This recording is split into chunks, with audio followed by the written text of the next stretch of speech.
Hello good morning to everyone. మన ఇప్పుడు 27వ తేదీ ఫిబ్రవరి నెల 2019 సంవత్సరానికి సంబంధించినటువంటి డైలీ కరెంట్ అఫైర్స్ని చూద్దాం. ఫస్ట్ వన్, అమెరికాలో సౌదీ రాయబారిగా ఎవరిని నియమించారు? జవాబు రాకుమారి రీమా బింత్. అమెరికాలో తమ దేశ రాయబారిగా సౌదీ అరేబియా తొలిసారి ఓ మహిళను నియమించింది. ఆమె పేరు రాకుమారి Reema బింత్ Bandar.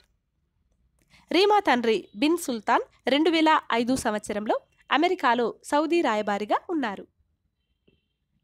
Next, organization of Islamic cooperation సదస్సు ముఖ్య అతిథిగా ఏ దేశాన్ని ఆహ్వానించారు? జవాబు భారత్. ముస్లిం ప్రధాన దేశాల కూటమి ఆర్గనైజేషన్ ఆఫ్ ఇస్లామిక్ కోఆపరేషన్ విదేశాంగ మంత్రుల సమావేశాల ప్రారంభ కార్యక్రమంలో భారత్ ముఖ్య అతిథిగా పాల్గొంటుంది. ఈ సదస్సులో పాల్గొనాలని భారత్కు యుఏఈ ఆహ్వానించింది. 2019 సంవత్సరం మార్చి 1-2 తేదీలలో దుబాయ్లో ఈ సమావేశం జరుగుతుంది. నెక్స్ట్, ప్రపంచ కప్ షూటింగ్ టోర్నమెంటులో విజయం సాధించినటువంటి భారత మహిళ ఎవరు? జవాబు అపూర్వ చండేలా. ప్రపంచ కప్ షూటింగ్ టోర్నమెంటులో భారత మహిళా షూటర్ అయినటువంటి అపూర్వ చండేలా ప్రపంచ రికార్డు సృష్టించడంతో పాటు స్వర్ణ పతకాన్ని సొంతం చేసుకుంది. షూటింగ్ టోర్నమెంటులో మహిళల 10 మీటర్ల ఎయిర్ రైఫిల్ ఈవెంట్ ఫైనల్లో 26 సంవత్సరాల చండేలా 252.9 పాయింట్లు స్కోర్ చేసి విజేతగా నిలిచింది. నెక్స్ట్ క్వశ్చన్, 17 సుస్థిర అభివృద్ధి లక్ష్యాలపై నివేదిక ఏ సంస్థ విడుదల చేసింది? జవాబు నీతి ఆయోగ్ సంస్థ. యుఎన్ఓ నిర్దేశించినటువంటి 17 సుస్థిర అభివృద్ధి లక్ష్యాల పరిస్థితిపై నీతి ఆయోగ్ నివేదికను విడుదల చేసింది.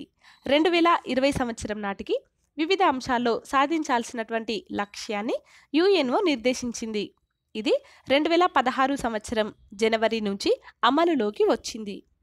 నాణ్యమైనటువంటి విద్యను అందించడంలో దేశంలోని 29 రాష్ట్రాలలో కేరళ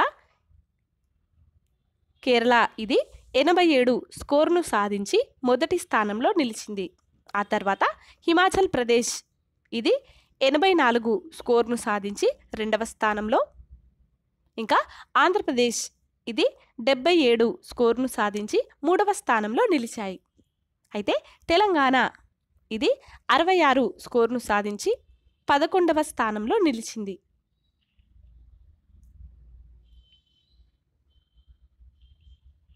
నెక్స్ట్, ఐఎస్ఎస్ఎఫ్ ప్రపంచ కప్లో స్వర్ణం సాధించినటువంటి సౌరభ్ ఏ క్రీడకు చెందినవాడు?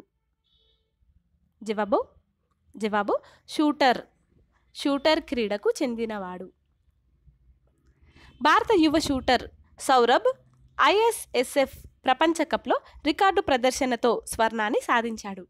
10 మీటర్ల ఎయిర్ పిస్టల్ ఈవెంట్లో 245 పాయింట్లతో అగ్రస్థానంలో నిలిచాడు. ప్రపంచ కప్లోనే ప్రపంచ రికార్డుతో స్వర్ణం నెగ్గి చరిత్రను సృష్టించాడు. నెక్స్ట్, నిర్మాణంలో ఉన్న ఇంటిపై ఎంత శాతం జీఎస్టీని తగ్గించారు? జవాబు 5%.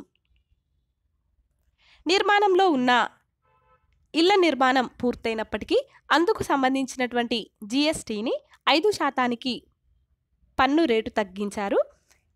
ఇళ్ల కొనుగోళ్లపై జీఎస్టీని 1% తగ్గించారు.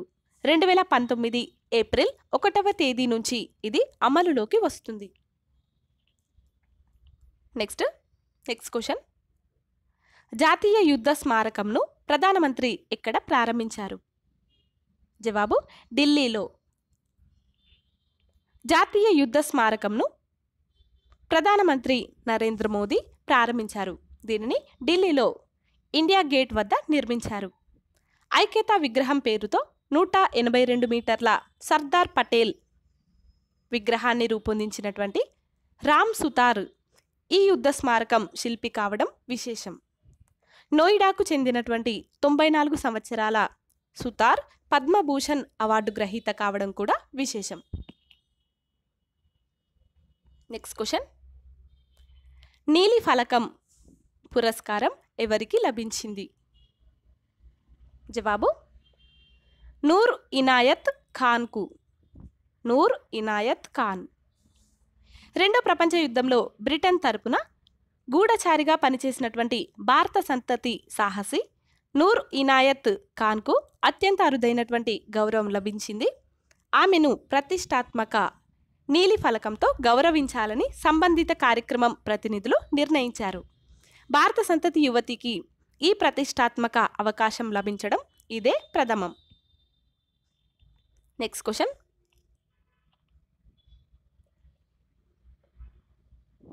వరల్డ్ ఓషన్ సైన్స్ కాంగ్రెస్ సదస్సు ఎక్కడ జరిగింది? జవాబు విశాఖపట్నంలో. ఆంధ్రప్రదేశ్లోని విశాఖపట్నంలో రెండో వరల్డ్ ఓషన్ సైన్స్ కాంగ్రెస్ 2019 సదస్సును ప్రారంభించారు. ఈ సదస్సుకు 20 దేశాల ప్రతినిధులు హాజరు అవుతారు. ఫ్రెండ్స్, మీకు మా వీడియోస్ కనుక నచ్చినట్లయితే లైక్ చేయండి, అలాగే మీ ఫ్రెండ్స్కి షేర్ చేయండి, అలాగే మీ అభిప్రాయాలను మరియు విలువైనటువంటి సూచనలను మాకు కామెంట్ల రూపంలో తెలియజేయండి. అలాగే మా ఛానల్ని సబ్స్క్రైబ్ చేసుకోండి. Thanks for watching. Please like and share and subscribe.